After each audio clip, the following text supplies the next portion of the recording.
Hi guys, on behalf of the class of 2020, I'd like to say first of all thank you to the cadre for all the lessons you've taught us and all of your support. We really appreciate you and we wouldn't be here without you. Next, to the class of 2021, good luck next year you guys, you're gonna kill it and we're super proud of you. But most importantly to my peers and friends, I can't believe we're here, but I couldn't have asked for a better team and I really love you all. So I can't wait to see what you do in the future, and go Hokies. Congratulations on graduating, and good luck. Congratulations on graduating and commissioning. I hope you enjoyed your time here at Tech. We will all miss you, but we know that you're going to do great things.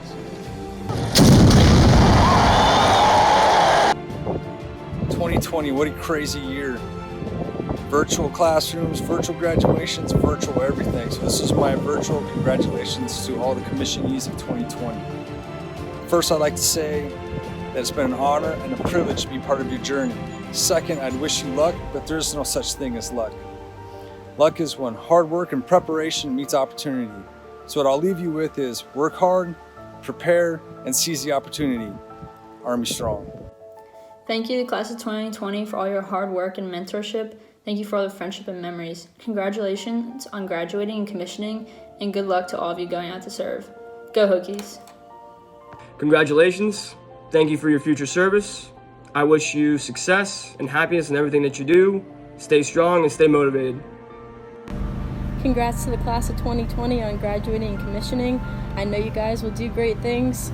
Good luck, and thank you for all that you've done for the New River Battalion.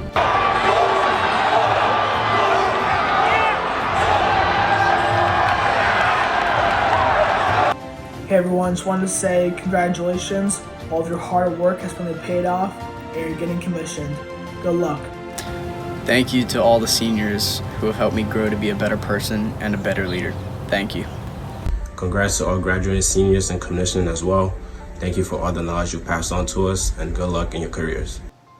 Hey guys, thanks for everything you've done throughout the years, and congrats on graduating. Good luck on your future.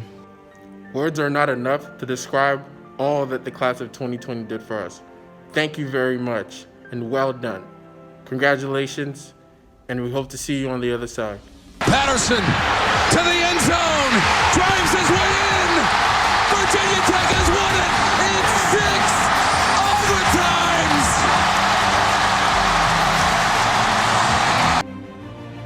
Hey class of 2020, first and foremost I want to congratulate you on completing your time in ROTC and earning your commissions in the United States Army. This has been an incredible year that, well, got really strange really quick, but you all were able to persevere through it. If you can take the lessons that you learned through this situation and apply them to your career, I don't think anything will ever faze you. Remember, always aspire to be that officer that your soldiers would be proud to serve under. And don't forget to do PT. Good luck to you.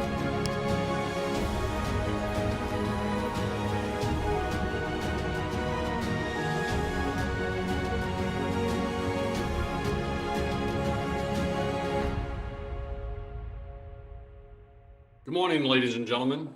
I'm Colonel Paul Mealy, the Professor of Military Science, or as we would say, the officer in charge of the Virginia Tech Army ROTC Department. I want to thank everybody joining us today, and those are pretty great words finished off there by everyone wishing congratulations to the class of 20, and I especially like Captain Herrick Johnson's do PT. It's not just for the physical benefits, it says much about your character. Though I do wonder about the dog in the French general's outfit on the wall behind him, but I'll take that up with them later. So here's what we're going to do this morning. In a very unique operating environment in the COVID 2020 scenario, we're going to commission 72 officers into the Army profession this morning. All things start to finish, when we rehearse, we'll probably have this done in less than 45 seconds. So I'd ask you to mute your microphones, listen to all that is coming.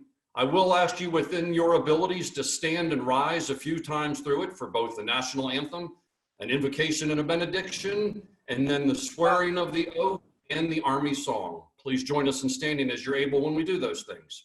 But this morning, I'd like to set the stage a little bit before we jump right into it. So first, I'd like to welcome all of the fantastic guests that have joined us. While there are 299 stations dialed in, and I've been unable to go through and see everyone that's truly made it, These are the great people that said they'd like to join us today.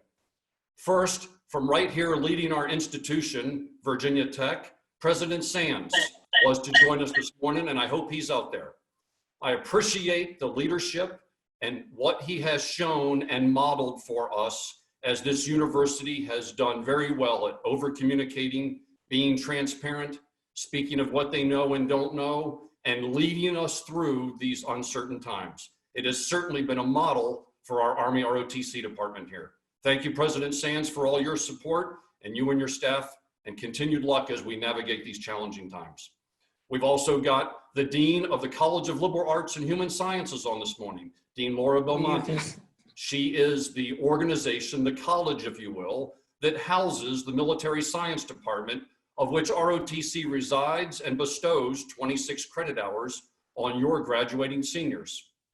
We've got stakeholders from right here on campus that we work with all the time, most notably Major General Randy Fullhart, the Commandant of the Corps of Cadets, a fantastic partner as we strive to inspire, develop, and build global ethical leaders and leaders of character for whatever our nation asks of them. We've also got a great number of alumni that have dialed in this morning. I think out there representing our senior most graduate right now should be Lieutenant General Inge and a number of other Army alum from the Corps and the ROTC program here. And then all those other graduates and former cadre members that have dialed in this morning to see cadets that they've had a hand in shaping become lieutenants today and join their Army profession. To all of those, campus, university, community, and especially any dialing in from our headquarters, United States Army Cadet Command, whether that be our two-star headquarters led by General John Evans, or our brigade team led by Command Sergeant Major Chastain and Colonel Cody Zillhaver.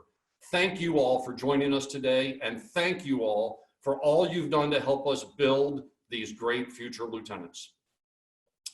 Now I want to talk a little bit to the guests, and this is something I would traditionally do in any ceremony, but today it's especially poignant in these unique operating times. All of the guests out there, I need everyone to just relax a little bit. This is a serious event. It is a professional event, but there is no need for this to be a somber and scary event. Here's what I find when we execute these either large room or down on the pylons.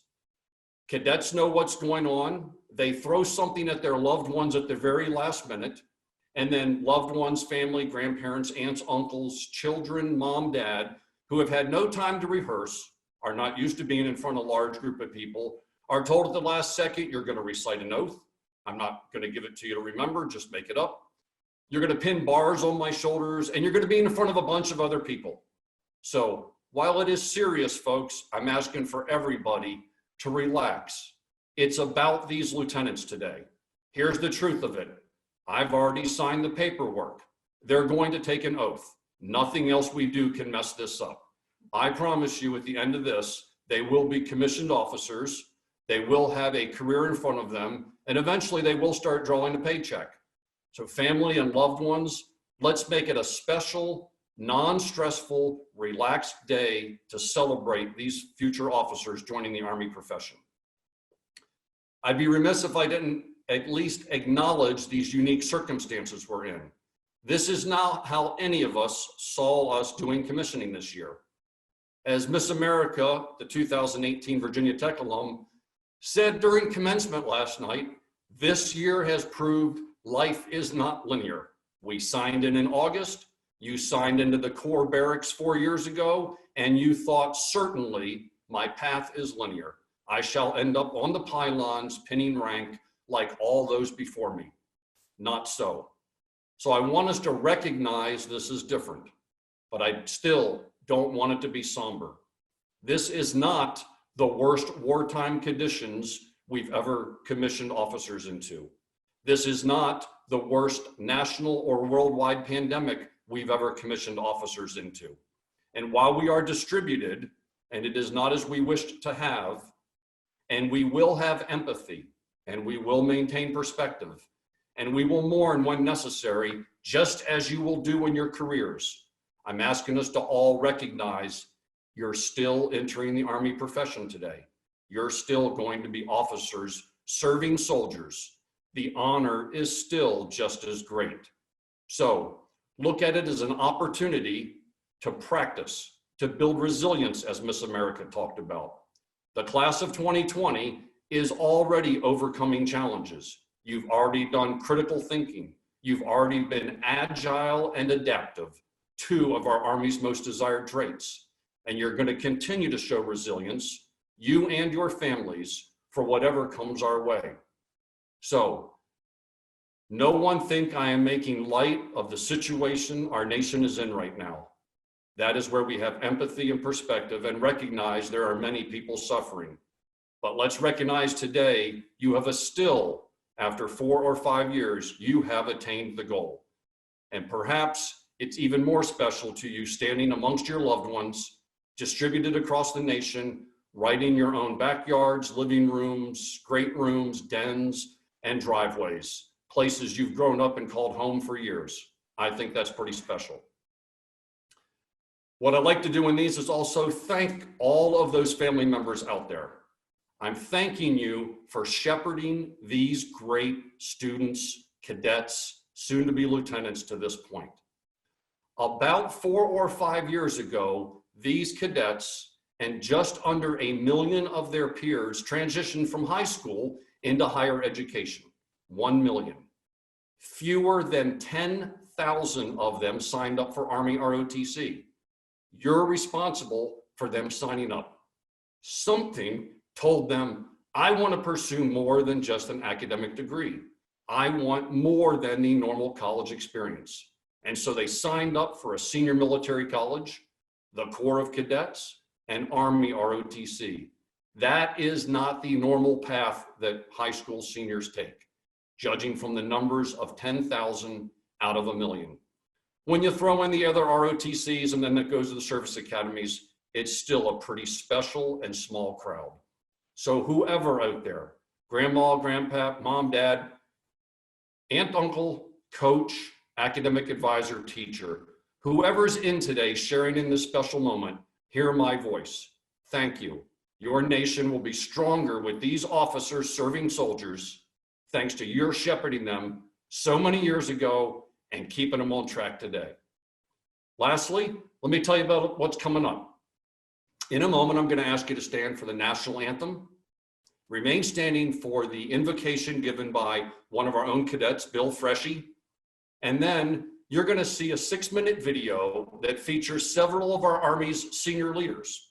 It's going to start off with our Secretary of the Army, Secretary Ryan McCarthy. He is the senior leader of the Department of Army.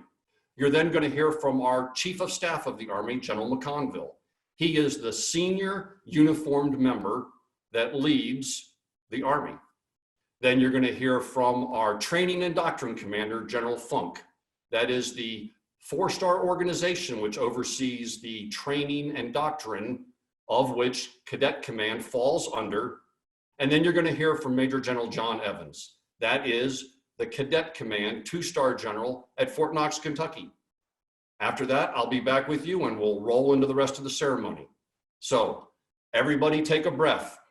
Out of the 330 that are on station right now, if you drop a rank later or you spill something in your living room, chances are we're not looking at that little chicklet out of 330 on our screens. It's a great day. Let's enjoy it. If you're able, let's stand for the playing of the national anthem and remain standing for the invocation.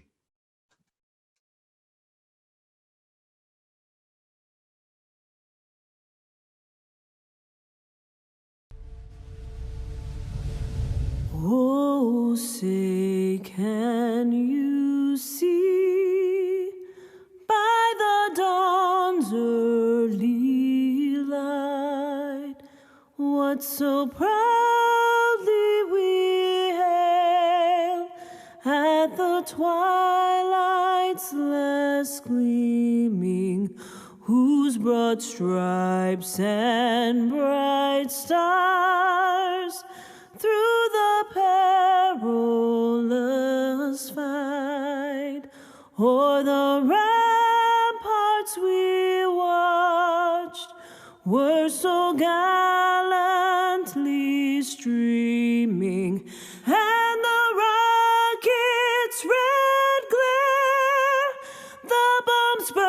bursting in air gave proof through the night that our flag was still there. Oh, say does that star-spangled banner yet wave o'er the land of the free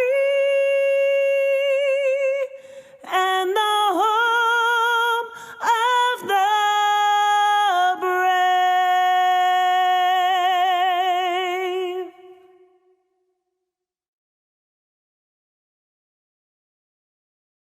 Please bow your heads. Lord, we thank you for the many blessings you have bestowed upon us over these past few years at Virginia Tech. We thank you also for the challenges and sacrifices that have shaped us into leaders we are today.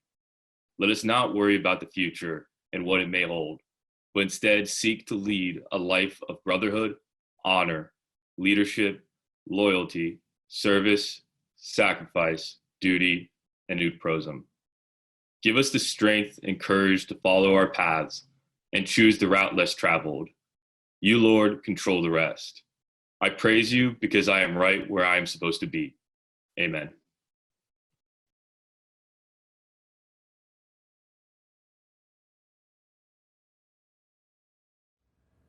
Congratulations on your upcoming graduation and commissioning. This is a huge milestone in your lives and also the beginning of you joining our ranks. Welcome. And we need each of you ready to lead the world's finest and most lethal force. I regret that I'm not able to give you this message in person and that this year commencement and commissioning will be different. But celebrating your achievement differently shouldn't diminish what you have accomplished here, nor tarnish the pride you should feel. What I would offer to you is a single touch point you can always return to, no matter where you may find yourself in life. Tough times don't last, but tough people do. With that said, the circumstances that you find yourself in now won't last forever. To build this resilience, train. Train hard and train often. Train your body to operate under duress, your mind to remain calm in chaos, and your heart to endure hardship. In a short time, you will have the privilege of leading our nation's men and women, and they will look to you as a steady hand at the helm. Serve them well. I am incredibly proud of you. Congratulations on graduation and commissioning, and I will see you out in the field. Congratulations, and thank you for making the decision to join the best team in the world and be part of something bigger than yourself. I want to thank your parents for raising such fine young men and women who have answered the nation's call to service. If you don't remember anything else I said today, I want you to remember two things: people first and winning matters. People first is a philosophy. I believe you take care of your people, your soldiers, your families, and your civilians, and you create a command climate where everyone takes care of each other and treats everyone with dignity and respect, you will have a great cohesive team which will win on any battlefield. And winning matters in the Army is an attitude. When we send the Army somewhere, we don't go to try hard, we don't go to participate, we go to win. That's what the American people expect, and that's what you will do.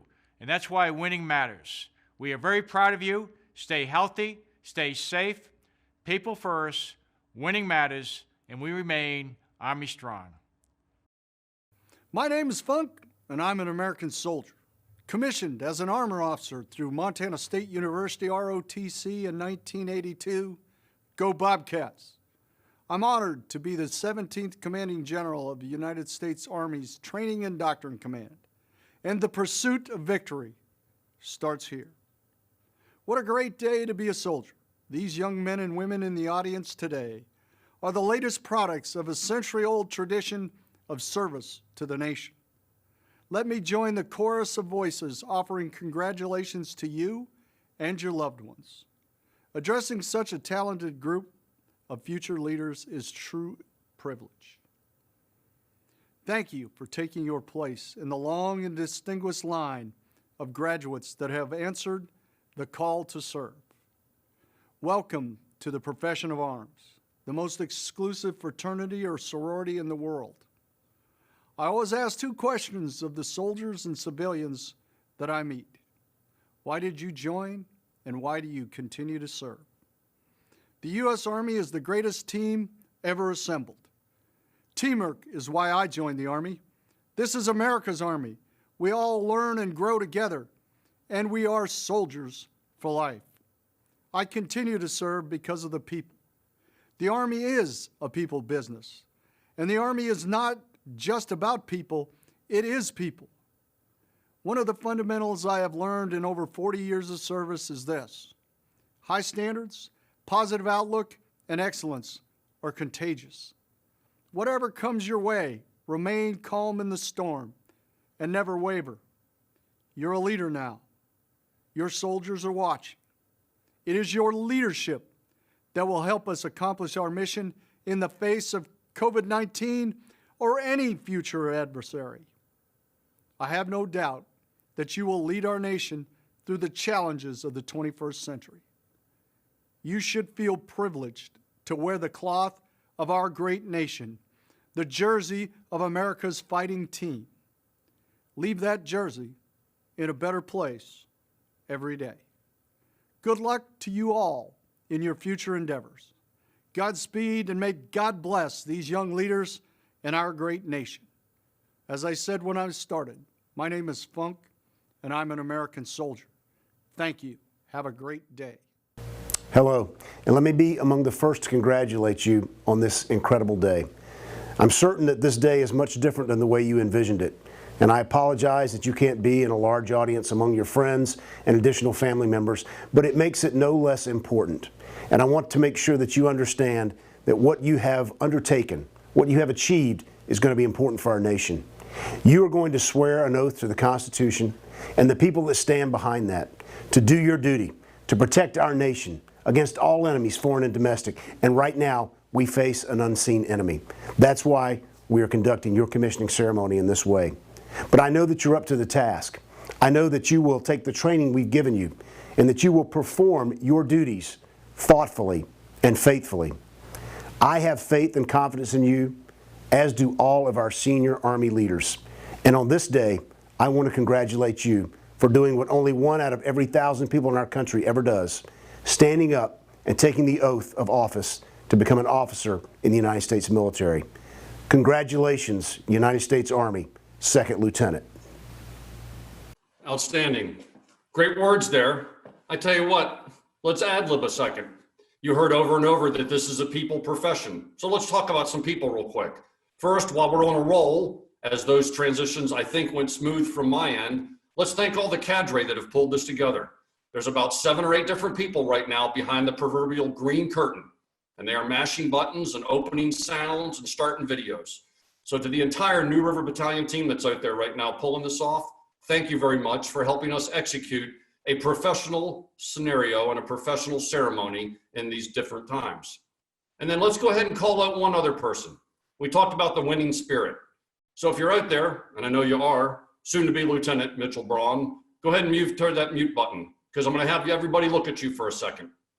So each year, Cadet Command makes a little over 5,500 lieutenants, we'll say.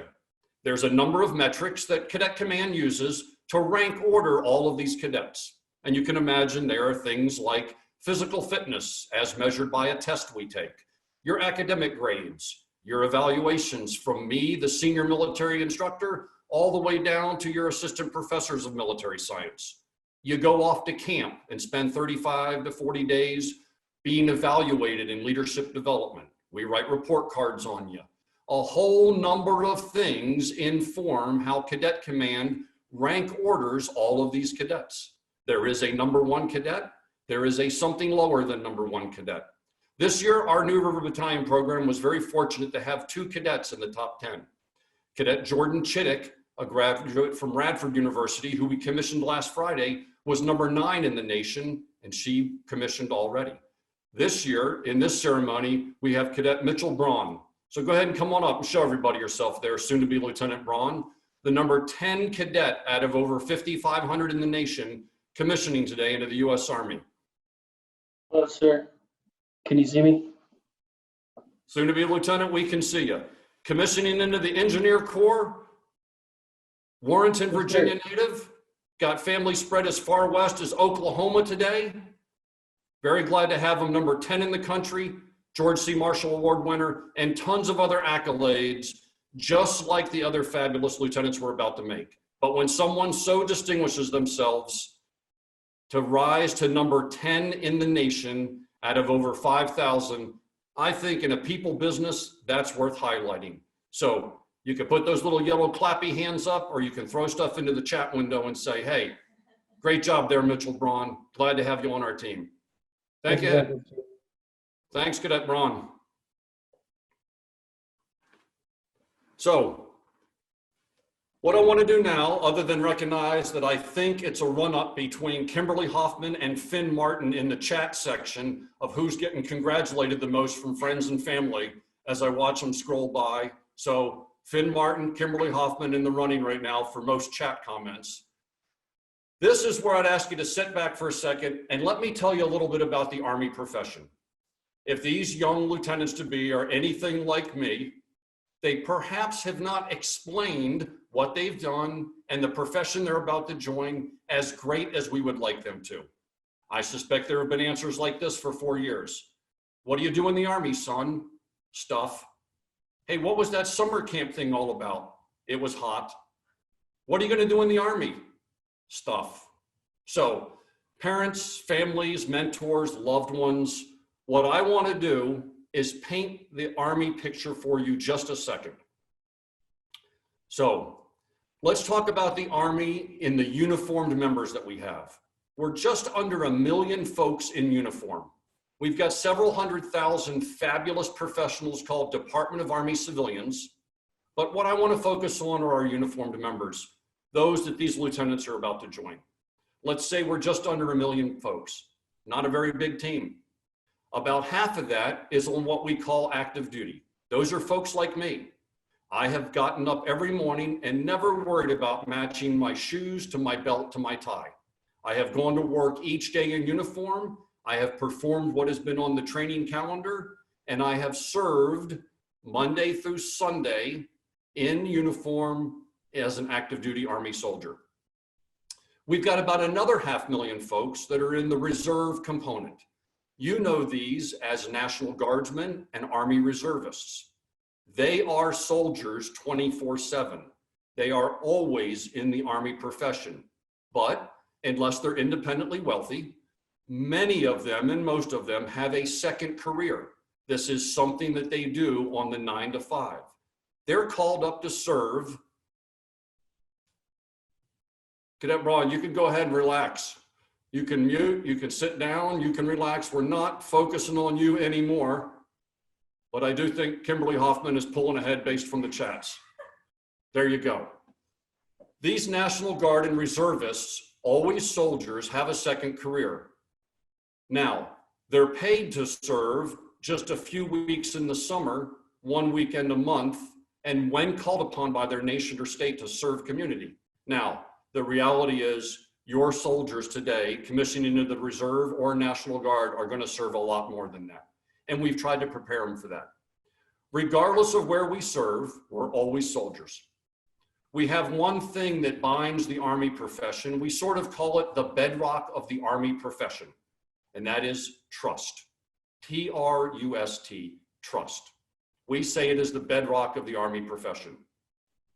Quickly, I'll break down for you 3 ways, 3 components, if you will, of how we think we, your Army, can maintain trust. First, we think the American public wants to trust us. We strive hard to maintain trust with the American public. We do that by being competent in the things that we are assigned to do. That is, whatever it is you're asking of us to do, we strive very hard to be ready and competent to assign those tasks. Next, we think how we do those things matters. We think doing them in a character-filled manner is important to you, the American public. So we're not just competent, we go about our tasks in a character-filled manner. And lastly, we think you, the American public, want us to be committed to our soldiers, our nation, the mission we're given, the Constitution, and all of these other things that underpin our profession. You don't want us to quit when it gets hard. You don't want us to lay down and half step when things get cold and hot and we're tired. So we think we maintain trust with you, the American public, by practicing and being ready so that we're always competent. We do things in a character-filled manner, never to bring shame to the US or our profession, and we stay committed no matter how tough it gets. That's you, the American public. Secondly, we think it's important to maintain trust between leader to led, that is, from the superior to the subordinate. So here in the New River Battalion, we've kind of had one phrase that we focus on to build trust with our subordinates. We think these leaders, if they abide by this motto, if they live the motto, it's not about me. If you can make decisions and you can look at soldiers and you can weigh data, if you can live and it's a not about me mantra, then we think you're going to be a great leader and you're going to maintain trust with your soldiers. Lastly, we think trust is important between peers, between equals, between bosses, between everyone in an organization. We have one other simple motto we try to live by that builds that trust amongst each other. It's right out of the Army warrior ethos. That creed is simply, never leave a fallen comrade. Our soldiers recite that all the time. We've striven hard to have our cadets, soon to be lieutenants, live by that creed too. In academics, in town, in parties. If they live, I will never leave a fallen comrade, we think they'll help maintain trust. So that's a little bit about our Army profession. It's a trust-based organization, looking to be competent, looking to be character-filled, and looking to be committed to the mission and nation and soldiers. These lieutenants, I'm asking them to go out and build trust with their subordinates by living, it's not about me. And then I'm asking them to build trust across organizations and within organizations and amongst peers by living the motto, I'll never leave a fallen comrade. That's what our Army profession is based on. And that is no matter where you're serving, folks. Active duty every day like me, reserve component, National Guard, or reserve component, Army Reserve. We've got lieutenants leaving the New River Battalion going to all of those. This Army they're joining has got 17 different career fields. If your soon-to-be lieutenant hasn't explained well what the branch insignia on their collars mean, then please make them do so. We've got folks commissioning today in all the components in all types of branches. Standing amongst us today are future helicopter pilots and logistics officers, field artillery officers, and medical support personnel. We are truly going out and fill the ranks across all 17 branches in our Army. So that's a bit about our Army, and we've had the opportunity to recognize one of these people joining that profession who through achievement has been called out above his peers as the number 10 in the nation. Next, we're going to hear from General Gus Perna, a 4-star general who is the commanding general of the Army Materiel Command. The best way to say that is he is the person, his organization is in charge of the Army's entire global supply chain management. And they like to say from the garrison to the tactical edge. So for us in simple speak, that's from what you're using in the foxhole to all the way what you're using back in your major camps, posts, and installations across the country and world. He's got just under 200,000 direct report employees across 11 organizations. He's commissioned out of the Valley Forge Military Academy, another institution under 1st Brigade and Cadet Command like us, and he got his degree at University of Maryland. Most recently, if you've heard the name Gustavo Perna, Gus Perna, he was announced this week to be one of the 2 leaders in our nation's interagency effort called Operation Warp Speed. That's our national effort to rapidly develop a vaccine for the pandemic presently upon us. So, recognized in promotion, recognized in reward, recognized by his soldiers as a great leader, and recognized by his nation this week as someone who is competent and committed to helping solve our nation's problems. It's about 8 minutes and 42 seconds long. I'd ask you to sit back and relax and listen to these great words from General Gus Perna. Greetings from the headquarters of the U.S. Army Materiel Command here at Redstone Arsenal, Alabama. To the senior administration and faculty representatives, thank you for the tremendous support this university provides every day in support of the ROTC program since it's been established on your campus. The Professor of Military Science, the senior military instructors, members of the faculty and staff, parents and family, and everyone joining us online, thank you for taking time to observe this very, very important ceremony. And to the individuals we have gathered to honor, the class of 2020, congratulations. This is your big day, and we are all honored to be a part of it.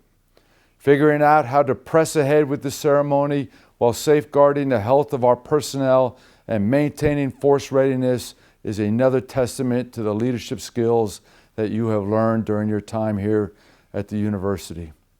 And this year, more than 6,000 of your fellow cadets will be gathering in ceremonies like this to become second lieutenants in the United States Army.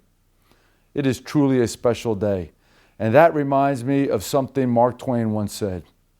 He said the two most important days in your life are the day you are born and the day you figure out why. You are answering the why today, putting on a new uniform, representing the country, taking not just a new job, but truly answering a calling as you enter our profession of arms. And now, looking back at what you have overcome and accomplished, you have many reasons to be proud. But if there is one group who is really proud today, it is your parents and caregivers. In many ways, the military is a family business. Maybe you had grandparents or parents or siblings who served. But when you have a son or daughter who serve, that is extreme pride. To the family members watching today, in countless ways, large and small, remembered and forgotten, you were there for these cadets throughout their lives. And now you are here. On behalf of the United States Army, thank you for helping these cadets grow into the officers they will become today. 39 years ago, I took my first oath at my commissioning. I knew all the words, but I'm not sure I completely understood the context. Over the past 39 years, I have done and seen many things that have helped me live the oath. So today I want to coach, teach, mentor, talk to you about the very special 90 words of the oath you're about to take. The oath usually starts with someone like me saying, raise your right hand and repeat after me. I state your name, having been appointed an officer in the Army of the United States in the grade of second lieutenant, to solemnly swear. This is significant, and it's significant to you because it is you who solemnly swears. It means that you, not your parents, not your professors, not your friends, but you are taking personal responsibility for your actions as a commissioned officer. The oath goes on to say that I will support and defend the Constitution of the United States. You are not taking this oath to the President or to the commander or even to the Army. This oath is to the supreme law of our land. In fact, of more than 190 members of the United Nations, we are the only military who swears to a constitution. What you are saying is that you are willing to leave your family, to deploy overseas, to deploy here at home, and to serve when and where others cannot, and to potentially make the ultimate sacrifice in answering our nation's call against all enemies, foreign and domestic. In my time in the Army, I have watched friends go to war in Panama and Grenada. I have watched the Desert Storm build up, and many friends deployed there. I myself participated in missions in Somalia and Bosnia, and I did 3 tours in Iraq as a battalion commander, a brigade commander, and general officer. Today, more than 190,000 soldiers and their families are stationed or deployed overseas. The world is as turbulent as I've ever seen. You could find yourself in struggles against enemies in the Middle East, Europe, and the Pacific, or protecting the homeland. During the Civil War, President Lincoln added the phrase, Domestic enemies. Today we have a different kind of domestic threat, but the enemies within our country are real. Think of the terrorist attacks that you have grown up hearing about. Fighting them requires vigilance. Consider COVID-19, as our nation still depends on the military for defense. But our nation is also looking to the military to help support the collective response, from our medical resources to our logistical expertise and capabilities. The oath goes on to say that I will bear true faith and allegiance to the same. It means you have to think bigger than yourself. One of the things I'm sure you have learned at ROTC is teamwork. Teamwork is important to the Army. No one wins a war alone. The Army and what we do is a team effort. The day you joined your battalion here at the university, you made it clear that you wanted to be a leader. Now, as young lieutenants, you bear allegiance to work together in selfless service to our nation. The oath goes on to say that I will take this obligation freely, without mental reservation or purpose of evasion. President Lincoln added these words too. He wanted to ensure the loyalty of the Union soldiers. Today it means that when American sons and daughters are put in harm's way, they need officers leading them who are deeply committed, who are highly competent, and have the utmost character. Of commitment, competence, and character, the one I worry about the most is character. It will be tested. If you do not adhere to the Army values, soldiers will not follow you because they will not trust you. The oath goes on to say, and that I will well and faithfully discharge the duties of the office for which I'm about to enter. This is a meat on the bones. You have to go out and lead soldiers 24/7, and you have to prepare them to go on any mission our country asks them to do. We have a name for it, and you will hear the term time and time again. It's readiness. It's our Army Chief of Staff's #1 priority, readiness. What are you ready for? We do not know exactly what the next conflict will look like.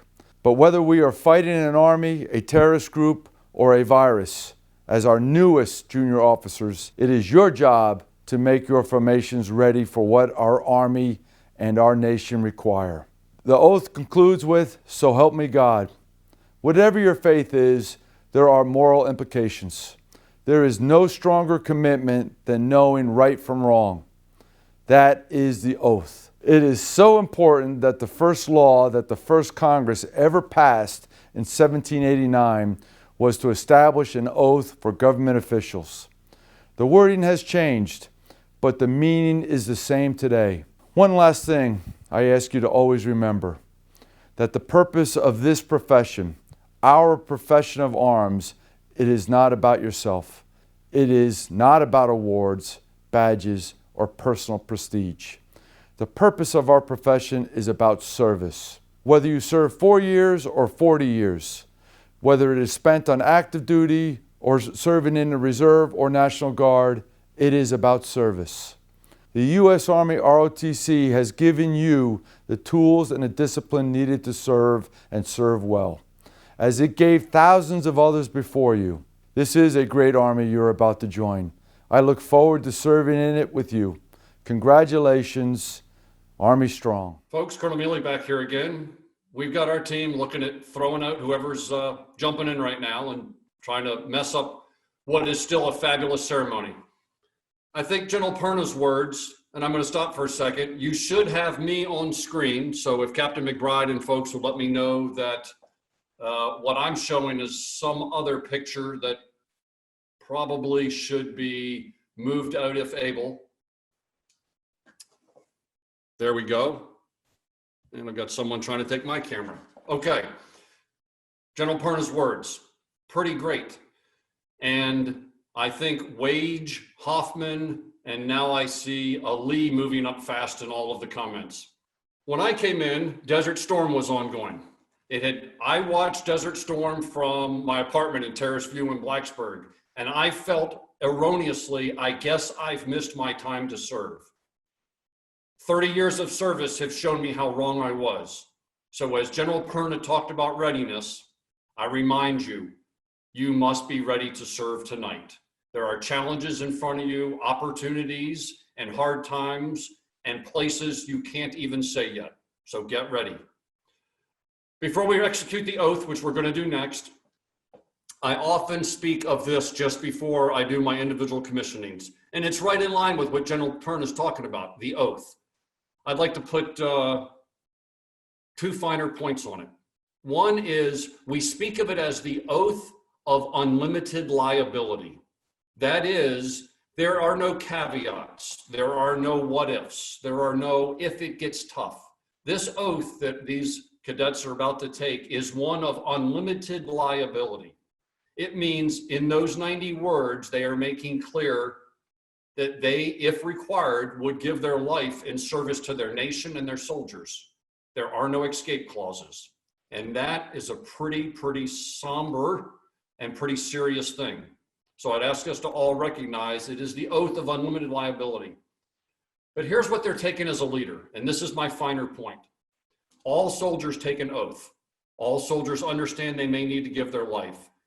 The harder part for the leader is to order soldiers into situations that no matter how well trained, no matter how well led, and no matter how well equipped, sometimes soldiers don't come back.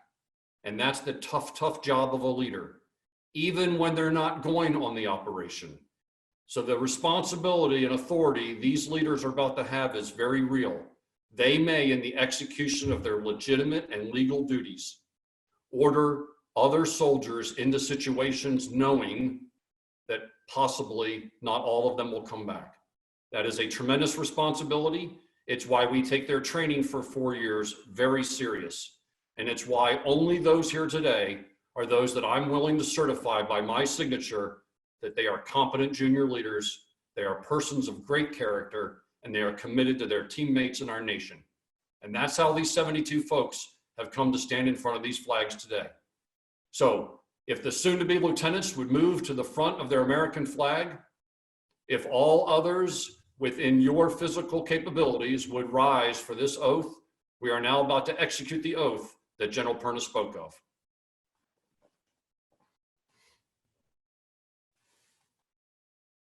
Cadets, raise your right hand and repeat after me. I state your name. I, Ian On. I, Thomas Basford. I, Robert Beecham. I, Michael Becker. I, Mitchell Braun. I, Catherine Calderon. I, Corey Capehart. I, William Bradford Cole.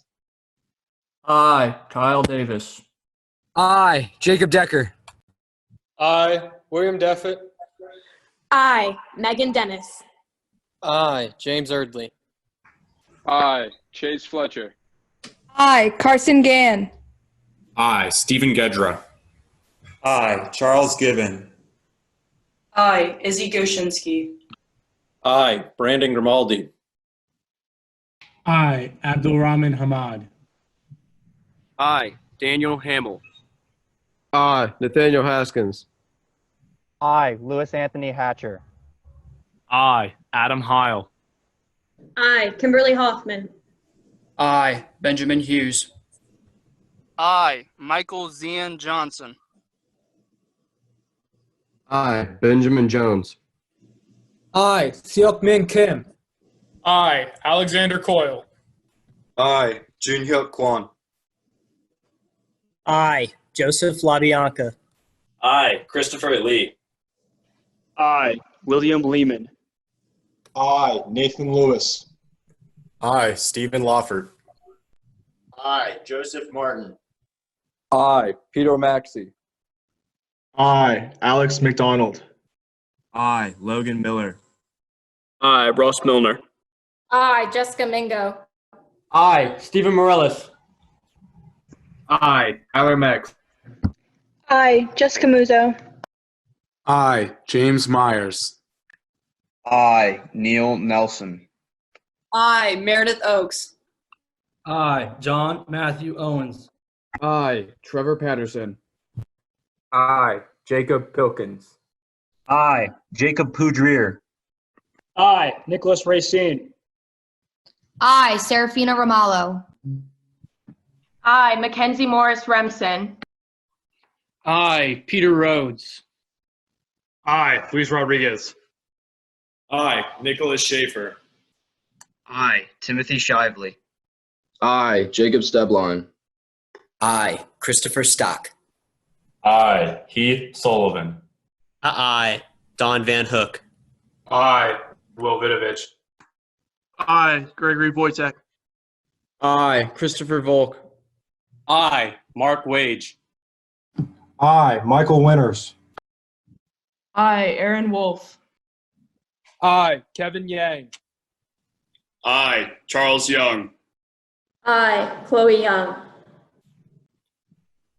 Having been appointed an officer Having been appointed an officer in the Army of the United States in the Army of the United States in the grade of second lieutenant, in the in the grade of second lieutenant, do solemnly swear do solemnly swear that I will support and defend the Constitution of the United States that I will support and defend the Constitution of the United States against all enemies, foreign and domestic, against all enemies, foreign and domestic, that I will bear true faith and allegiance to the same, that I will bear true faith and allegiance to the same, that I take this obligation freely that I take this obligation freely without any mental reservation or purpose of evasion, without any mental reservation or purpose of evasion, and that I will well and faithfully and that I will well and faithfully discharge the duties of the office upon which I am about to enter. of the office upon which I am about to enter. So help me God. So help me God. Congratulations to the newest 72 lieutenants in the United States Army.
I'm back with you now, folks. So if you're still working on the shoulder boards, that's okay. Go ahead and put them on, but they are really lieutenants now. Were we able to gather in person, this is where you would see the exchange of the first salute. That is when a second lieutenant, just promoted, commissioned into the Army, would receive a salute from either an enlisted soldier, a non-commissioned officer, a warrant officer, or sometimes even a cadet. The lieutenant, just made an officer, would return their first salute. Often, that lieutenant would then promote or provide to the person saluting them a silver dollar. Lots of tradition and stories in the Army about why that is. I like this one. The officer is paying back and mostly paying forward to the soldier with this dollar all that the lieutenant knows they still have to learn from the soldiers. So it is a recognition of humility and thanks usually to the non-commissioned officer corps, usually like someone, Sergeant Untershear, one of our NCOs, or last year's Master Sergeant Losi, would leave about 7 pounds heavier with pockets full of silver dollars. I like the story that it's a thanks and it's a paying forward for all the soldiers have to learn.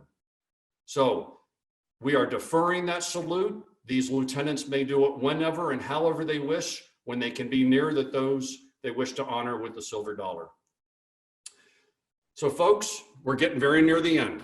We have now made 72 lieutenants. What we've got to come is the Army song and the benediction to close us out. I'll come back on after that and offer just a few final words, and we'll have a farewell from our senior military instructor, Sergeant Major David Jordan, our senior enlisted leader. So, as you're able, please rise for the Army song and remain standing for the benediction, again by Cadet Freshie.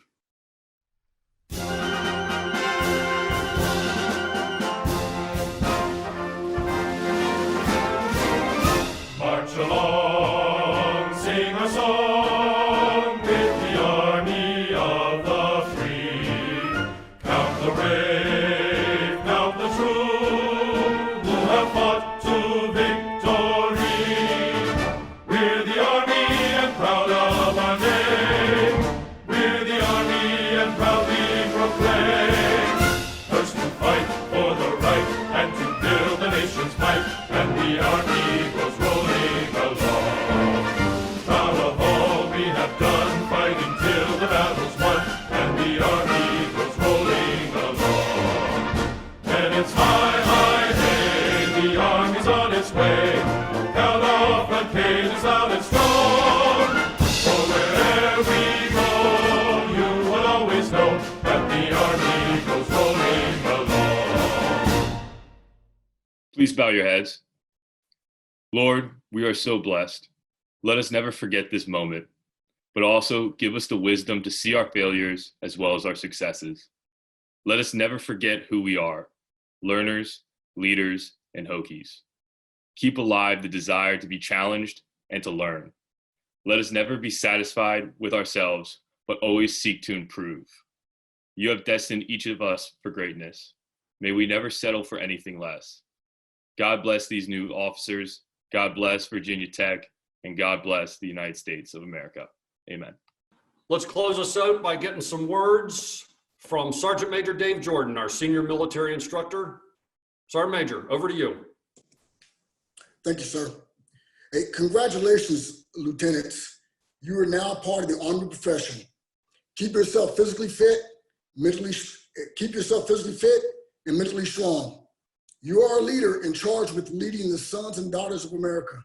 Don't take this task lightly. People first, soldiers always, leadership's excellence. Back to you, sir. Outstanding, Sergeant Major. Thank you much. So folks, you're lieutenants now. Revel in the day. Recognize, even though we did it distributed, it's still official, and still you have attained the goal, the honor of leading America's soldiers. Many, many folks joined us today. We hit up over 340 at one point, even with a couple of uninvited. I remind you, this wonderful nation is a patchwork of people with patchworks of ideas. None should be silenced. But in this ceremony, we're recognizing your great service and we're recognizing all that you've got ahead. So it's very real. You're very legally a lieutenant. It is now your duty, D-U-T-Y. It is your duty to serve, sacrifice, mentor, and be ready. And most of all, it's now your duty to lead.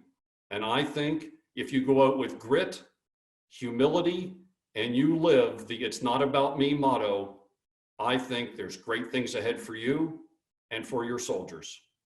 God bless our nation. God bless our military. God bless our Army members and their families. Best of luck to all of you. This concludes today's ceremonies. Thank you much.